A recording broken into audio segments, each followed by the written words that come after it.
So Mike, tell us about the car show we're at today. Today we're at the 9th annual Auburn Shifters Charity Car Show at the Auburn Outdoor Theater in Auburn, Indiana. You can see it's a beautiful day.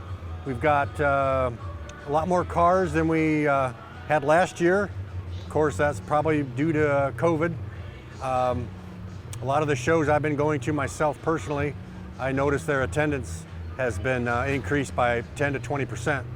So that would explain there's less shows, and that would explain our crowd here, which we're glad to see. And so the car show, the funds you raise are for charity. What charity do they go to? Our list of charities are quite long. We concentrate on the Veterans Administration with the Quiet Night Veterans Group in Garrett, Indiana. We deal with all 4 of the local food banks and soup kitchens in Waterloo, Butler, Garrett, and Auburn. As you can, I don't know if you can see behind me, but we have the Auburn and the DeKalb County K-9 units here for a demonstration, and we also donate to their group also, as well as the Women's Care Center in Auburn, Indiana, Turnstone organization in Fort Wayne, Indiana. We donate to a lot of the tri-state area. And I saw cars pulling out and going and getting judging. So what do they judge for? We've got 2 judging lanes. Each lane has about 5 people assigned to it. One person would judge engine only, one person would judge exterior, one would judge interior, the other would judge tires and wheels and maybe trunk. And then they put their number to the person that's doing the record keeping, and they just tally up the sheets, and it's on strictly a score. There's no groups or anything like that. It's just on a total score. And so that's what the trophies we saw on the table, the plaques are for? Correct.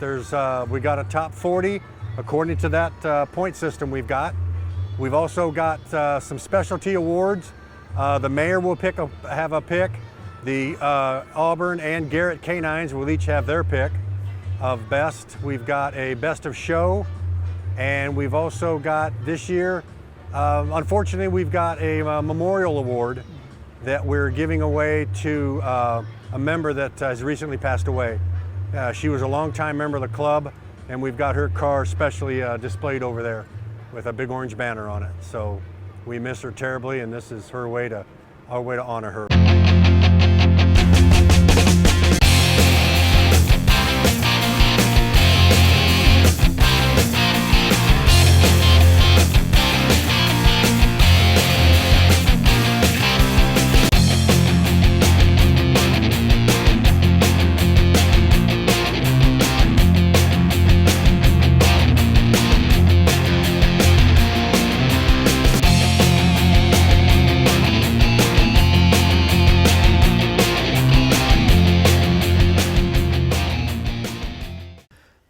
Larry, this is beautiful. Did you do this yourself? No, I did parts of it myself.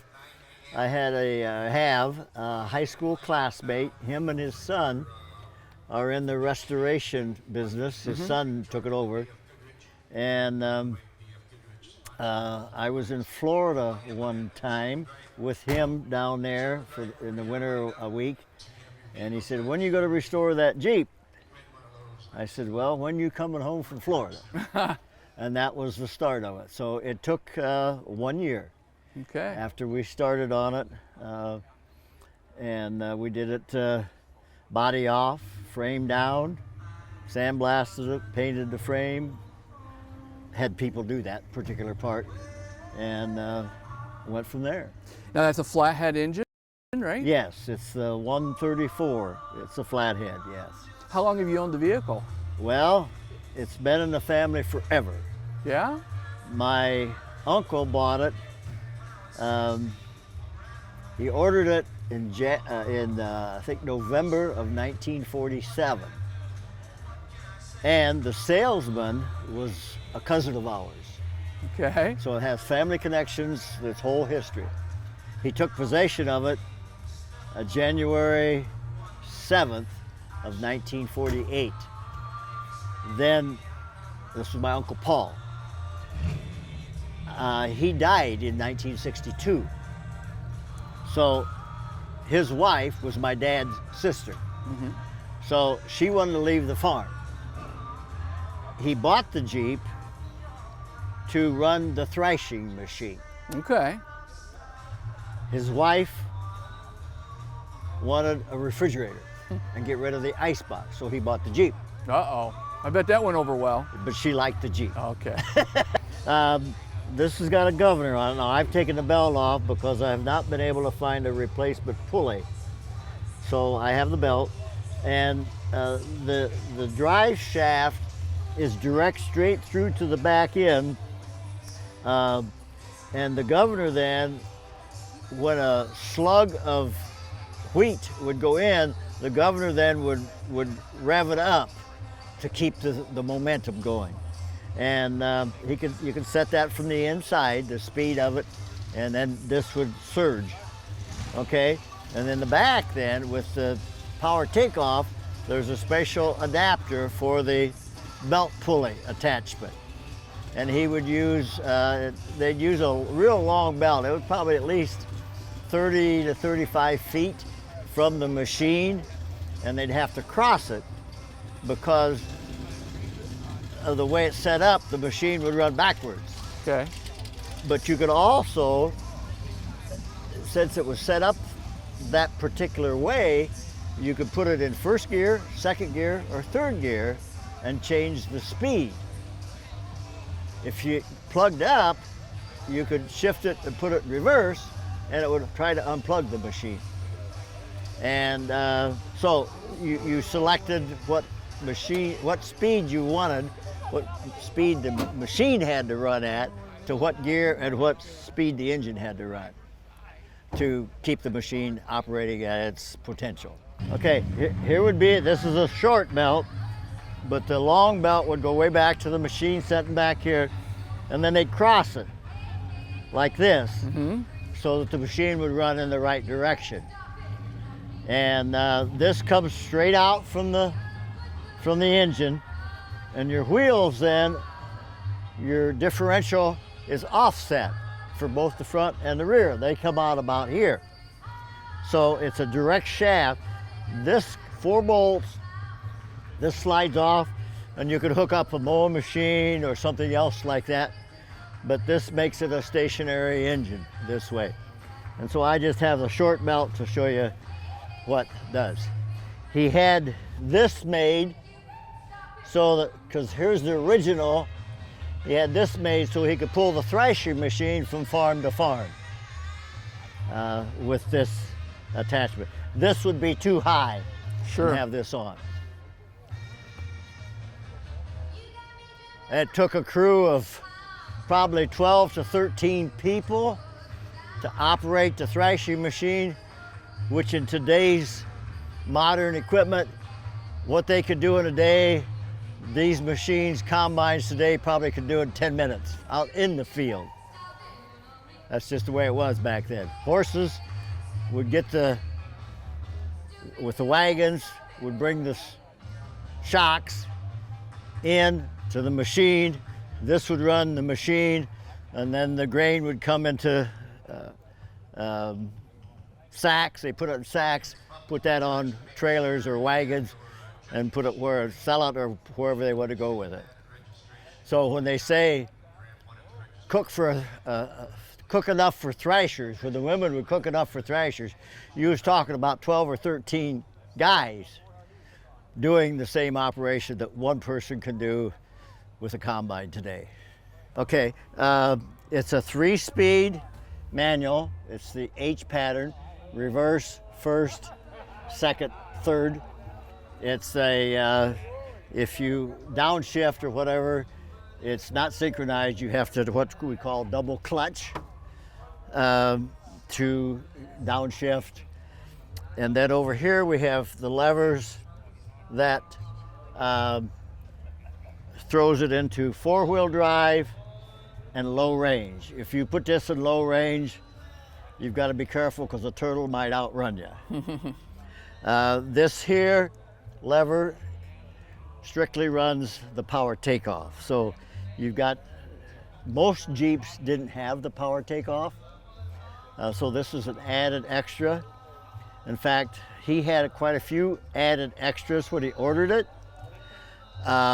When you ordered a Jeep, you got a driver's seat. The passenger seat and the rear seat were extra. The spare tire was extra. The full top was extra.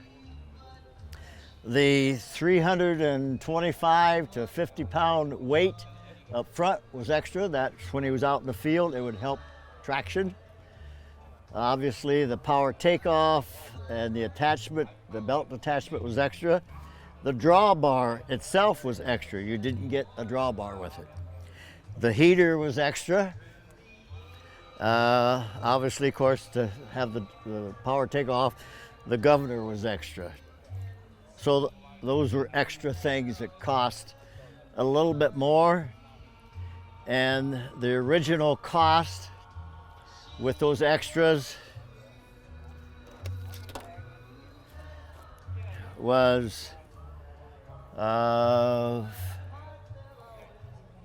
I think it was 14, it's kind of hard to see here because it got wet, $1,479 in 1948. That was a lot of money. That was a lot of money, yes. My father was teaching school in that period of time. When he first started teaching school earlier than that, and my aunt was a school teacher also, he got $100 a month for 8 months school teaching back in the early 30s. So this was a little higher than that, but that was a lot of money in 1948. They had this seat made because they had one son, and with the top, the back curtain, you could bring it up here, and with the heater, you could kind of heat the driver's compartment. Still dressed for winter. I have chains for all four wheels. Not that I will use them anymore, but the pinstriping on the wheels is correct. You have to take the top off. These just turnbuckle, and take that off, take the metal brackets off, and this will just fold right down, and it fits right here. These are original oak pieces of wood that came with it originally. And then there would be, I don't have the strap, but there would be a strap here that would keep it from vibrating. I just had it last Saturday to the AACA judging at the Auburn Auction Park. AACA is the Antique Automobile Club of America. And 2 years ago, I got a first junior. So then that puts you into the senior division, and I got a first senior with it last Saturday, which means it's just awful darn close to being original. The color is Luzon red. This is a base coat, clear coat, which probably in 48 it would have been enamel. So it's probably a little brighter than it was. A little polish, and it shines pretty good, I think.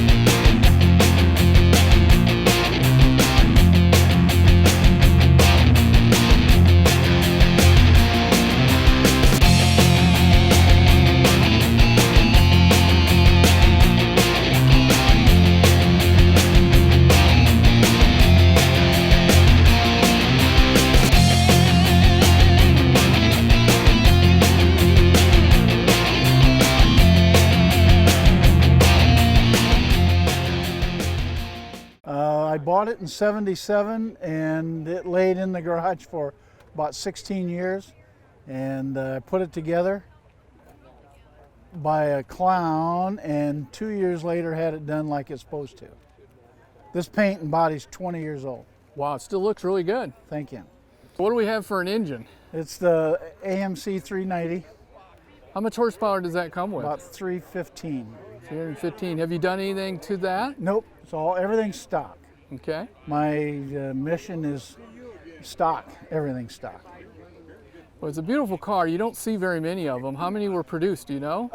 The first year, a little over, I want to say 8,000.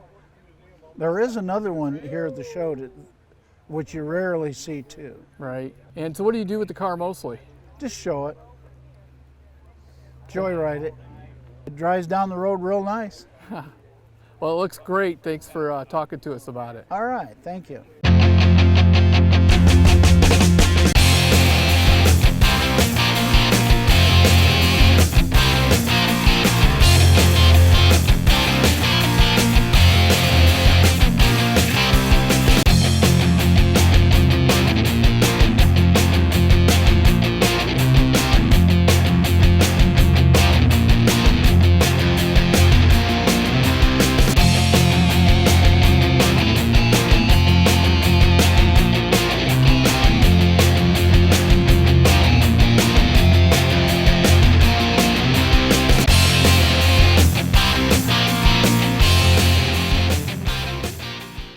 So how much of it did you get to do yourself? Not much. No, I'm not very handy. All right, let's go to the front of the car and I won't put that in there that you're not handy, okay? So go ahead and Okay.